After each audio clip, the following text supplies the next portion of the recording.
What do I know? I know nothing. We all know nothing. All the world's knowledge combined is just a morsel, a crumb, a speck of dust, a drop of dew. What good is this leatherback turtle? Or that flat-headed cat? How helpful is a white-bellied pangolin? Or a small-toothed fruit bat?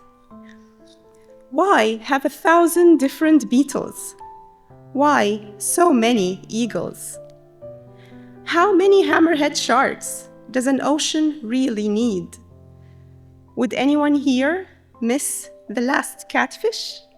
The last tulip seed? What's the point of 1,000,000 different species? Why bother to discover 10 times more? What good is any living thing if you can't find it at the store? I just don't know. We all simply don't know. And it's for precisely that reason that I was born. I was born out of wonder, born out of awe, out of a curious mind to study what I saw. I was born from a spark of an eye, a heart full of care, a deep thirst for knowledge, a deep urge to share.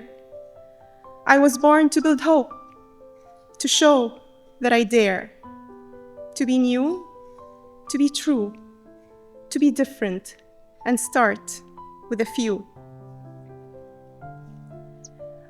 Are we ready to see the last of the cockatoo and its intricate plume? Are we done with having the last corpse flower bloom? Is there no news if we lose a couple hundred species a day for simply looking the other way? They so silently, so effortlessly slip away, like sand through our fingers, running warm, then cold. Sand through our fingers, running warm, then cold. But it's those hands and those fingers that I weave and support. It's those hearts of gold that don't look away, that break the mold. I weave them together to care and to hold onto all kinds of life with a story that must be told. And I know what I owe for generations to come, full of wonder, full of awe. I know what I owe to a curious young mind.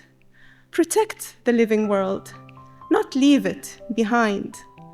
I know what I owe to keep the spark of young eyes, preserve the earth's veins before it dries. I know what I owe to a small palm extended to share. You can be new, you can stay true, continue to dare. Keep that wild thirst for knowledge and deep urge to care. My name is Maya Korayem. I've been with the fund almost since the beginning. I love poetry because of the power of the rhyming word and how it really touches on people's emotions. My favorite style of poetry is personification. I like to almost wear the character that I'm going to portray and speak by giving it a voice. I've been with the fund for quite some time, and most people don't believe in the work of species conservation. They feel if a species is not good enough to eat or is not useful to them immediately, is a lost cause. And we actually think the total opposite of that. So I started my poem by doubting the work of the fund, but then reaffirming it towards the end. About the weird names of the species in the poem, they're actually all real species and they're all supported by the fund. Some of them are very obscure and unknown to most people, and that's what we do. We love, funding very weird, uncharismatic species, and that's what we support most of the time. The corpse flower is a real thing. And it's actually a very rare, endangered flower that is found in tropical areas. The reason it's called the corpse flower is because it smells of putrid or rotting flesh. And that's to attract as much pollinators as possible because it only flowers every decade for a few days. Thank you for listening and thank you for your time. Our journey of 15 years is just beginning, and join us for the rest of it.